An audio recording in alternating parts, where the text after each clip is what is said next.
নমস্কার, আসসালামু আলাইকুম। দুপুর 2টা বেজে 30 মিনিট। আজ সোমবার। স্থানীয় খবরে স্বাগত জানাচ্ছি সিরাজুল হক সিরাজ। ত্রয়োদশ জাতীয় সংসদ নির্বাচন অনুষ্ঠিত হওয়া নিয়ে কোনো শঙ্কা নেই বলে জানিয়েছেন প্রধান নির্বাচন commissioner CEC AMM Nasir Uddin. তিনি বলেন, নির্বাচন কমিশন ও আইনশৃঙ্খলা রক্ষাকারী বাহিনী সম্পূর্ণ প্রস্তুত রয়েছে। আজ সকালে রাজধানীর গুলশান একে জেনফুড ফেস্টিভ্যাল উদ্বোধনের সময় প্রধান অতিথির বক্তব্যে সিইসি একথা বলেন। নির্বাচন পর্যন্ত শান্তি শৃঙ্খলা বজায় রাখতে এবং সুষ্ঠু নির্বাচন নিশ্চিত করতে আইনশৃঙ্খলা বাহিনী সম্পূর্ণ প্রস্তুত রয়েছে জানিয়ে সিইসি বলেন, এটি একটি ঐতিহাসিক নির্বাচন, কারণ প্রথমবারের মতো প্রবাসী বাংলাদেশিরা পোস্টাল ব্যালটের মাধ্যমে ভোট দেওয়ার সুযোগ পাচ্ছেন, যা গত 54 বছরেও হয়নি। প্রায় 10 লাখ কর্মকর্তা কর্মচারী ও আইনশৃঙ্খলা বাহিনীর সদস্যদেরও ভোট দেওয়ার ব্যবস্থা করা হচ্ছে জানিয়ে সিইসি আরও বলেন, কারাবন্দী এবং সরকারি কর্মচারী যারা নিজ নিজ ভোট কেন্দ্রের বাইরে কর্মরত তাদের জন্য ভোটের ব্যবস্থা করা হয়েছে। এবার একসঙ্গে একদিনে গণভোটও অনুষ্ঠিত হবে।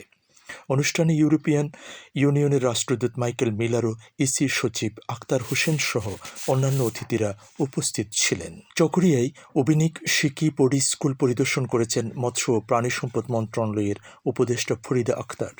আজ সোমবার সকালে তিনি উপজেলার বদরখালী ইউনিয়নের 6 নম্বর ওয়ার্ড দক্ষিণ মগনামাপাড়ায় স্কুলটি পরিদর্শন যান। পরিদর্শনকালে উপদেষ্টা বলেন, অবিনিক শিকি পড়ি স্কুলটি স্থানীয় মৎস্য চাষিদের ছেলে মেয়েদের লেখাপড়া নিশ্চিতে ভূমিকা রেখেছে। এ সময় তিনি শিক্ষার্থী অভিভাবকদের মাঝে উপকূলে প্লাবন সৃজনের গুরুত্ব তুলে ধরেন।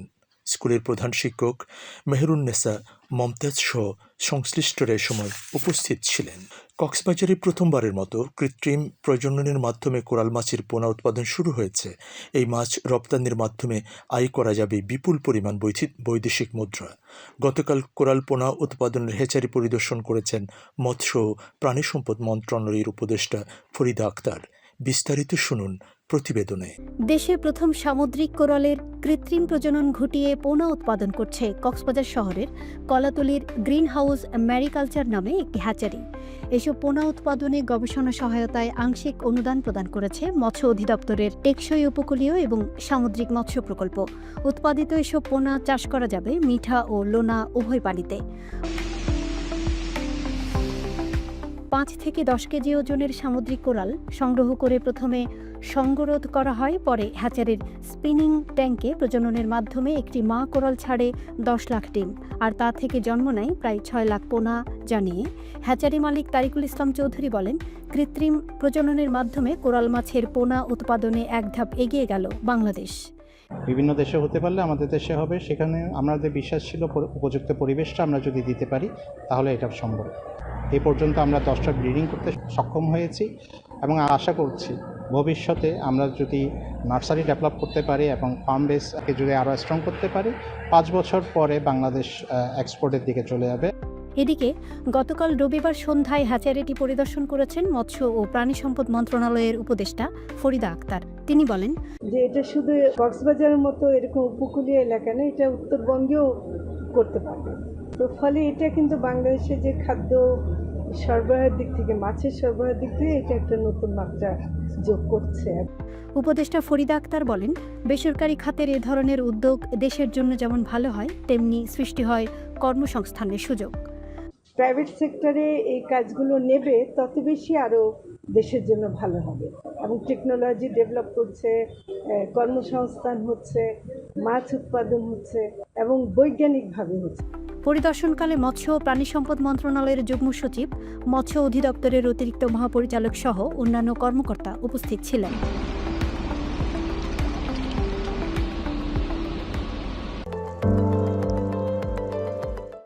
উখিয়া উপজেলা সদরের ডাকবাংলো দরগাবিল সড়কে কার্পেটিং কাজ শেষ হয়েছে।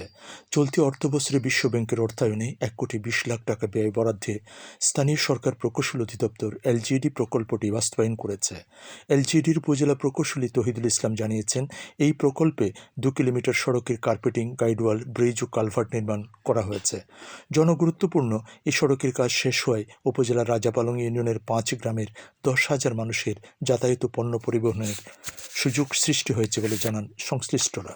আবহাওয়া আগামীকাল দুপুর 12টা পর্যন্ত 24 ঘন্টার পূর্বাভাসে বলা হয়েছে আকাশ অস্থায়ীভাবে আংশিক মেঘলাসহ আবহাওয়া প্রধানত শুষ্ক থাকতে পারে। কক্সবাজারের সমুদ্র বন্দরের জন্য কোনো সংকেত নেই। আগামী 24 ঘন্টায় দিন ও রাতের তাপমাত্রা প্রায় অপরিবর্তিত থাকতে পারে।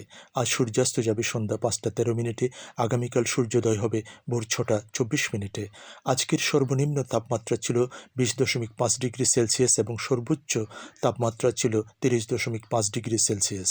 এখন জানিয়ে দিচ্ছি বাঁকখালী নদীর মোহনা ও সংলগ্ন এলাকার সামুদ্রিক জোয়ার ভাটার সময়সূচি। আজ জোয়ার শুরু হয়েছে দুপুর 1টা 28 মিনিটে, চলবে সন্ধ্যা 7টা 56 মিনিট পর্যন্ত। ভাটা শুরু হবে সন্ধ্যা 7টা 56 মিনিটে, চলবে রাত 2টা39 পর্যন্ত। পুনরায় জোয়ার শুরু হবে রাত 2টা39 চলবে আগামীকাল সকাল 8টা3 পর্যন্ত।